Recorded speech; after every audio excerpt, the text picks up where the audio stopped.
Food and cancer.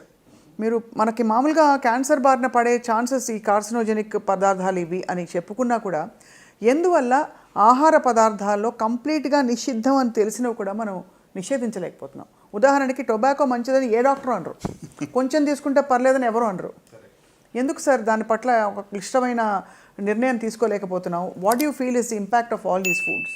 అంటే I don't say tobacco కూడా ఒక రకంగా చెప్పాలంటే మ్యానుఫ్యాక్చర్ ఏ ఉద్దేశంతో దాన్ని తయారు చేశారో ఎగ్జాక్ట్గా అదే పర్పస్ ఫుల్ఫిల్ అవుతుంది. రైట్. అంటే మ్యానుఫ్యాక్చర్ కూడా తెలుసు అండి, మోర్ దాన్ 3000 కార్సినోజన్స్ ఉంటాయి. అందులో అట్లీస్ట్ 50 నోన్ టాక్సిక్ కెమికల్స్ ఉన్నాయి which are proven beyond doubt. ఇప్పుడు మీరు అన్నట్టుగా ఎందుకు దీన్ని మనం ఆపలేకపోతున్నాం? సో అంటే it requires lot of political will and it's beyond, అంటే మన ఎఫర్ట్తోనే ఇది అవుతుందని అనుకోను. అంటే ఇప్పుడు ఏమవుతుంది, వాళ్ళ ఎంప్లాయ్మెంట్ గురించి ఆలోచిస్తారు. ఇప్పుడు బీడీ వర్కర్స్ గురించి కానీ ఆలోచిస్తే so many people will be unemployed, లేకుంటే వాళ్ళకి ఇక్కడ డైలీ వేజెస్ పోతున్నాయి, రకరకాల యూనియన్స్ వస్తాయి. So government has got so many other pressures. Of course tobacco lobby గురించి మీకు తెలియదు ఏముంది. అవును. అంటే మీరు ఇప్పుడు సిగరెట్ ప్యాక్ మీద మీరు ఆ యొక్క బొమ్మ పెద్దగా వేసినంత మాత్రాన భయపడి ఆపేస్తారా అంటే I don't think it's working అండి. అంటే ఫియర్తో మనం కంట్రోల్ చేయలేం. కరెక్ట్. అంటే we need that strong will. ఒక ప్రభుత్వాలు ఒక స్ట్రాంగ్ డిసిషన్ తీసుకుని దీన్ని ఆపగలగాలి. సో మీరు చెప్పండి సార్, ఇవాళ టొబాకో ప్రోడక్ట్స్ వల్ల, టొబాకో వల్ల ఎంత హాని జరుగుతుంది? టొబాకో వల్ల ఓవరాల్గా మరి క్యాన్సర్ సంబంధించి మనం చూసినట్లయితే ఒక 40% వరకు క్యాన్సర్స్ ఒక్క టొబాకో నుంచి మనం నియంత్రించవచ్చు. అబ్బా. సో అంటే ఒక single product which is sold exactly as the manufacture intended and it causes the damage. అంటే దీన్ని ఒక్కదాని వల్లనే మనం 40% నంబర్స్ తగ్గించవచ్చు. సో బేసికలీ అంటే మనం దాన్ని చలామణి అవ్వనివ్వడం అంటే we are actually letting people decide whether they want to die or not. అంతే కదా? అంటే చాలా ఓపెన్గా చెప్తే బండగా. ఎందుకంటే సార్ క్యాన్సర్ ఒకటే కాకుండా ఎన్ని రకరకాల జబ్బులు వ్యాధులు వస్తాయి క్యాన్సర్ టొబాకో వల్ల అని తెలిసిన విషయం.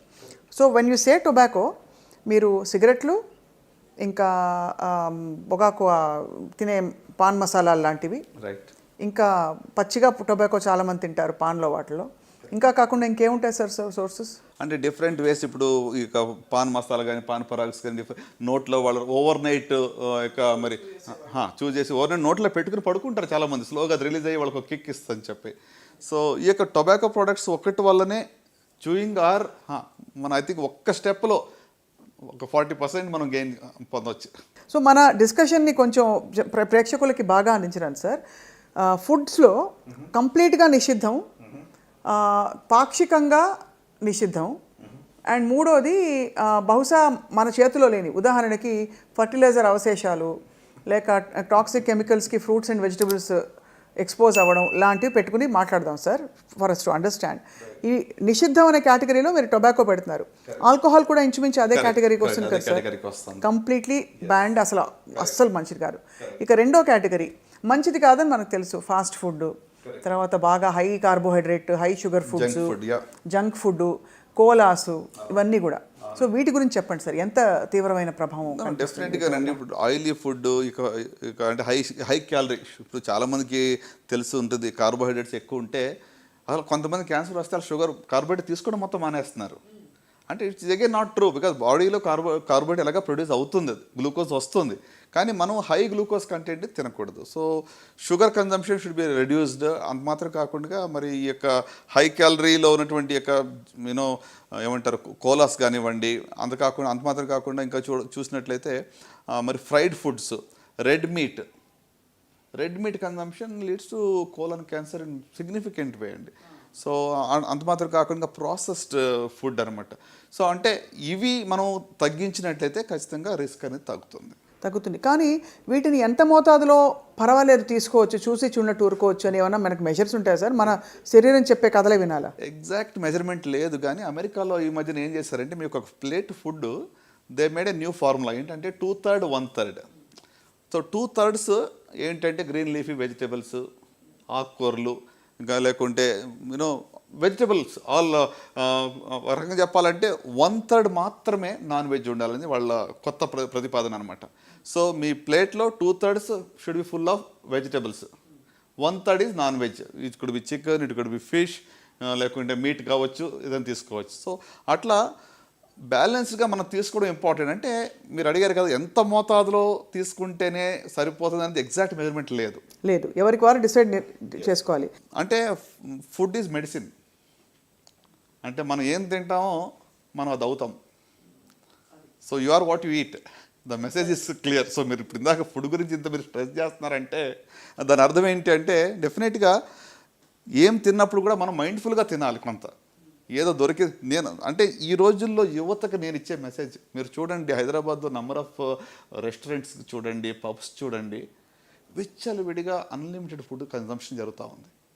నా బాధలో ఏంటంటే నెక్స్ట్ 10 to 20 yearsలో దీని యొక్క ఎఫెక్ట్ అప్పుడు కనబడుతుంది మనకి, ఒబేసిటీ. సో అంటే సో మచ్ సో ఎంత ఈ యొక్క యూనో ఫుడ్ మీద ఒక రెగ్యులేషన్ లేకుండా, అంటే people are earning money early in their life. 20-24 సంవత్సరాలకి మంచి జీతం వస్తుంది, ఉద్యోగం ఉంది. సో ఐ థింక్ అక్కడ కొంచెం మనకి అవేర్నెస్ తీసుకురావడం, ప్రజల్లో కొంచెం చైతన్యం తీసుకురావడం ఎంతైనా అవసరం. దీని గురించి what is the best way for an individual to approach this subject? నేను ఏం తినాలి, ఎంత మోతాదులో తినాలని చెప్పడానికి ఏం చేయాలి సార్? న్యూట్రిషనిస్టా, జనరల్ ఫిజిషియన్ని సంప్రదించాలా, అమ్మ చెప్పిన మాట ఇంట్లో వినాలా, ఏం చేస్తే ఉత్తమం అంటారు మీరు? అంటే ఆనెస్ట్గా స్పీకింగ్ అందరూ ఒక డాక్టర్ని కన్సల్ట్ చేసే అవసరం లేదు దీనికి. సో అంటే ఇప్పుడు కార్బోహైడ్రేట్ కానీ, ప్రోటీన్ కానీ, లేకుంటే ఫ్యాట్ కానీ సరైన మోతాదులో మనం కన్జ్యూమ్ చేసుకుంటే మీకు అవైలబుల్ ఆన్లైనే చాలా వరకు మీకు ఇన్ఫర్మేషన్ దొరుకుతుంది. దీంట్లో మిగతా అన్నీ కూడా ఆన్లైన్ మనం చూస్తే అవసరం లేనట్లకి. ఓకే, ఇప్పుడు దర్ ఆర్ వేరియస్ కొన్ని ఆర్గనైజేషన్స్ అయితే మీకు డైట్ ప్లాన్స్ ఇస్తున్నాయి. ఒక 10 weeks ఒక ఛాలెంజ్ ఇస్తున్నాయి డైట్ ప్లాన్. అంటే ఒక మంచి అలవాట్లు వీళ్ళకి అంటే అడాప్ట్ చేసుకోవాలని చెప్పి ఇవన్నీ కూడా ఇస్తూ ఉన్నాయి. కరెక్ట్. సో కనుక I think you know each one is the personalised option అండి. అంటే నేను చెప్పేది ఒకటి అందరికీ అది వర్తించకపోవచ్చు. Correct. So we have to make our own plan. నేను ఎందుకు ఇంత స్ట్రెస్ చేసి అడుగుతున్నానంటే sir, food is the main thing that is driving our life ఈ మధ్యకాలంలో.